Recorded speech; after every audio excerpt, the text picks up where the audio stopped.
चलिए शुरुआत करते हैं। खबर तो यह है कि बीजेपी के पुराने नेताओं पर कांग्रेस की नजर है। कहा जा रहा है कि कांग्रेस के पूर्व मंत्रियों को टिकट का ऑफर वो कर सकती है, और आखिर क्या है इसके पीछे की रणनीति, इस रिपोर्ट में आप देखिए।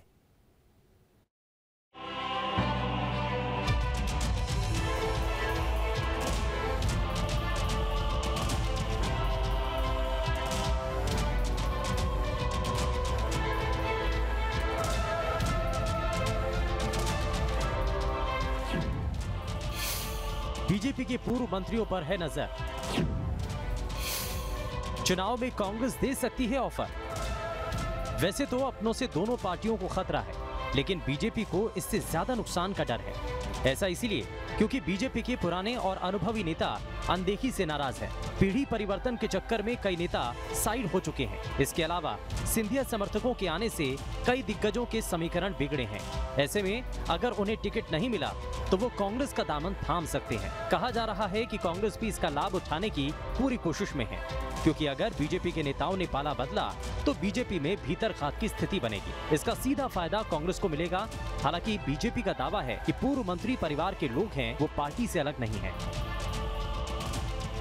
देखिए, आपने खुद देखा कि कांग्रेस पार्टी के कई सारे विधायकों को भारतीय जनता पार्टी ने बेंगलोर के रास्ते, कभी गुवाहाटी के रास्ते आप तोड़कर अपनी पार्टी में। लेकिन कांग्रेस पार्टी मानती है कि हमारी जो विचारधारा है, जो उससे अगर इत्तेफाक रखता है, जो उसमें विश्वास रखता है, उसका सदैव पार्टी में स्वागत है। लेकिन ऐसा हम बिल्कुल नहीं मानते कि हमारी भाजपा के किसी भी पूर्व मंत्रियों पर नजर है, क्योंकि कांग्रेस पार्टी की अपनी विचारधारा, अपना कैडर, हमने सबने देखा भाजपा की कोई विचारधारा नहीं, कोई कैडर नहीं है। देखिए, कांग्रेस में कौन जाएगा? डूबता जहाज है, कौन जाएगा? छोड़ छोड़ के भग रहे हैं। और कमलनाथ जी खुद कह रहे हैं जिसको जाना हो जाओ, मेरी गाड़ी छोड़ के आएगी। तो कांग्रेस में जाएगा कौन? सब तो छोड़ रहे हैं। सबको पता है डूबता जहाज है, देश में भी डूब चुका है, मध्य प्रदेश में भी डूब चुका है। कमलनाथ जी 23 के बाद छिंदवाड़ा चले जाएंगे, दिल्ली चले जाएंगे। तो ये तो सिर्फ जान करके माहौल बनाने का काम है कि हमसे कई पूर्व मंत्री संपर्क में, तमाम इस तरह की अफवाहें उड़ा दो ताकि ऐसा लगे कि कांग्रेस की तरफ लोग आकर्षित हो रहे हैं। अरे कांग्रेस ऐसा संगठन है जिससे लोग छोड़ छोड़ के जा रहे हैं। हालांकि बीजेपी को भी इस बात का इल्म है। फीडबैक में अपनों से खतरा होने की बात सामने आई है। जानकारी के मुताबिक पुराने नेताओं और कार्यकर्ताओं में असंतोष है। कई चेहरों को लेकर आक्रोश है। कुछ जगहों में जनता में नाराजगी है। कार्यकर्ताओं को साधना जरूरी है। पुराने नेताओं को साथ रखना बड़ी चुनौती है। हालांकि नाराजगी और असंतोष दूर करने के लिए दिग्गजों को उतारा गया है।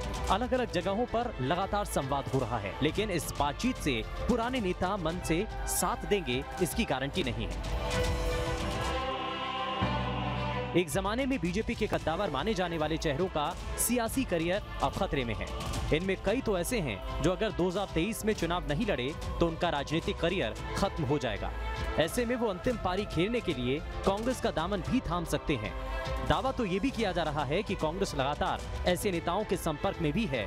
अगर बीजेपी अपने घर को संभाल नहीं पाई तो चुनाव में इससे घाटा हो सकता है।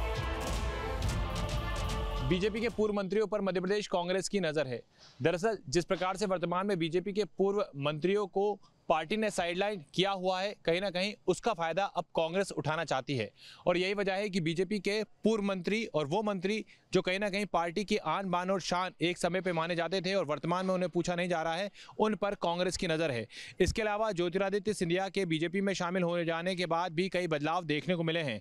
ऐसे में देखना होगा कि कांग्रेस बीजेपी के पूर्व मंत्रियों को अपनी ओर आकर्षित कर पाती है या फिर बीजेपी के पूर्व मंत्री अपनी पार्टी के लिए आज भी पहरी की तरह खड़े रहते हैं।